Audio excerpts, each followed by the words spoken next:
One of the toughest pills I've had to swallow this year, pause if necessary, is that most Americans actually don't give a damn if they're being fucked over.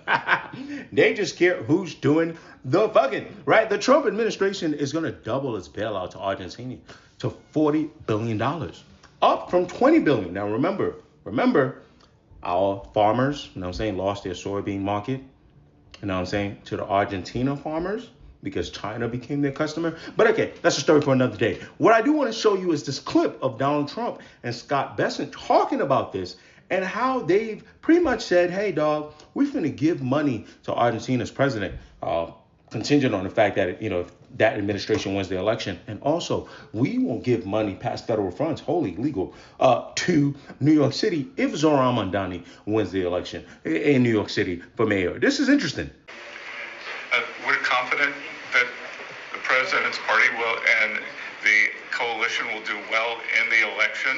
And this aid is predicated on robust policies, and going back to the failed Peronist policies would cause a U.S. rethink. Thank you very much. It's a great question. It's a little like New York. You're reading in Argentina about New York. We have a problem. We have a communist who's 33 years old, doesn't know a damn thing. Practically, he's never worked a day in his life. And he sort of caught on, right?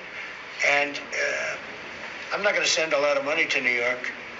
I don't have to. The money comes all through the White House. And if they're going to be sending us stupid policies, communist policies, which is proven for thousands of years doesn't work.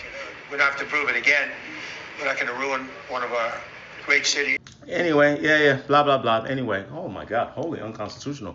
And that's exactly why in a few days you'll see people protesting, saying no kings, right? Because at the end of the day, this is your democratic process at work. If the people of New York City vote for Zohran Mamdani, you talking about some stupid policies, the communist policies, that's just your code word for if you make my billionaire friends upset, we won't send you federal funds. But anyway, I'm sure you know by now, Zohran has responded to that, and of all places, on Fox News. Let's pay attention.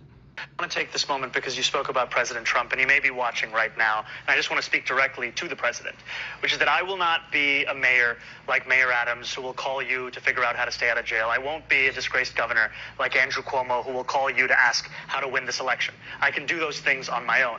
I will, however, be a mayor who is ready to speak at any time to lower the cost of living. That's the way that I'm going to lead this city. That's the partnership I want to build, not only with Washington, D.C., but anyone across this country. I think it's important because too often the focus on the needs of working class Americans, working class New Yorkers are put to the side as we talk more and more about the very kinds of corrupt politicians like Andrew Cuomo that delivered us into this kind of crisis. I don't know, guys. Who do I believe? The person that's currently in power let me know he's going to send $40 billion to Argentina, contingent on the fact that if the people he wants to win an election wins, or the communist who keeps talking about lowering the cost of living for people in the city of New York. I think I prefer the politicians to sound closer to the communist.